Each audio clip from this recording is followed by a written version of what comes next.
Beyond the Bar episode 8 begins with the trial of Seok-Hoon in the office.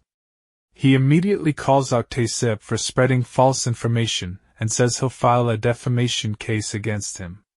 Seok-Hoon has all the proof to show why the woman, Seo, had visited him that night. Moreover, the papers that Tae-Seop is using to prove that Seo was sharing internal documents of the opposite side have a code that can be checked to see exactly whose computer they were written on and printed from. It seems Jin-Woo had already put in the work to get one of Tae-Seop's lackeys caught for the documents. On the other hand, Seok-Hoon tells the whole group that Seo visited him because Hong Do-yeon was the one who behaved inappropriately with her. Do-yeon has always been a prick to the women at work. He used to make her work till late, stay out of company dinners, and call her out for small mistakes like line spacing, and basically say she was useless. Remember when Seok-Hoon whispered something in his ear during Hyo-Min's first court case?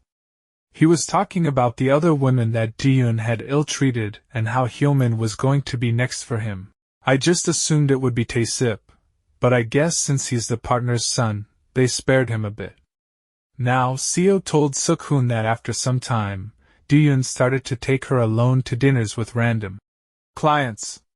He made her host those dinners in shady places and told her she was good at it. She thought if she slept with him, he'd let her be, but that didn't happen. One day, when she had had enough, she tried to walk away from dinner, only for him to stop her and blackmail her, saying nobody would believe her over a married man. Now, in the present day, Na-yeon and the lawyers go to find Do-yeon at a bar with brokers, which is illegal. He's caught in the act and penalized immediately. It's good to see Tae-Seop calling him out too. Meanwhile, Min-Jeong needs to meet a woman to get a camcorder from her, and Jin-Woo drops her off. She tells him that she lost both her parents young, her mom at 23, and she doesn't have many pictures or videos of her. When she was off to college, they went on a trip, and this couple offered to take a video of mother and daughter. The lady has the video still because the camera is still and never deleted anything from it. They don't use it anymore though, and the only way to watch the videos is on the camera itself. Jin-Woo tells Min-Jeong that he has such a massive family that he can get whatever she needs in all of Korea.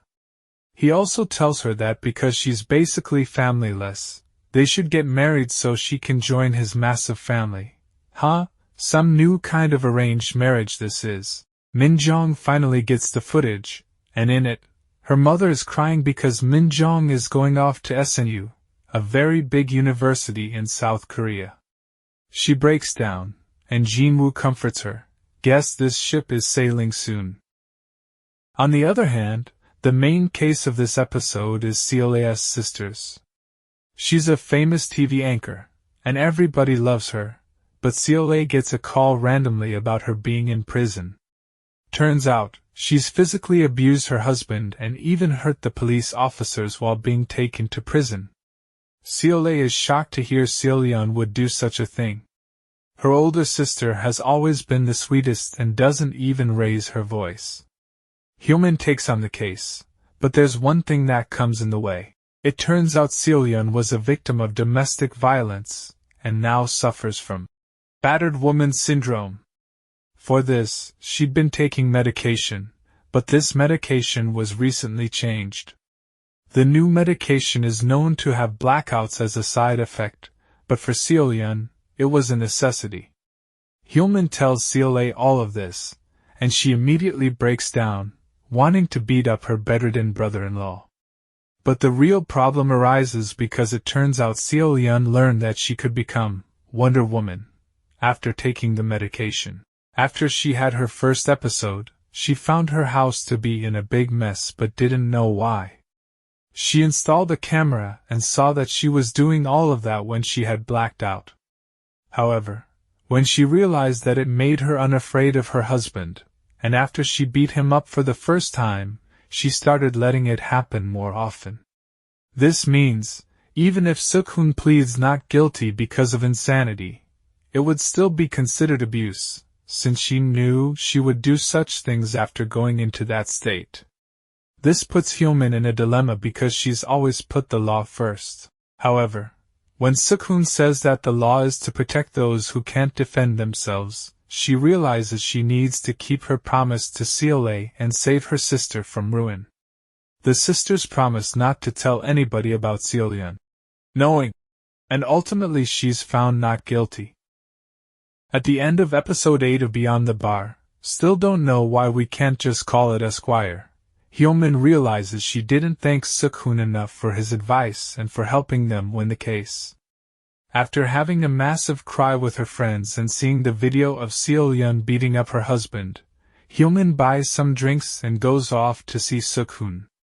She's meant to bring the drinks to her friends, but she ends up asking Seok-Hoon if he wants a beer with her. She tells him about her friend's dad's case, and how it made her realize that harsh words, if used right, could help people, so she thought being a lawyer could be fun.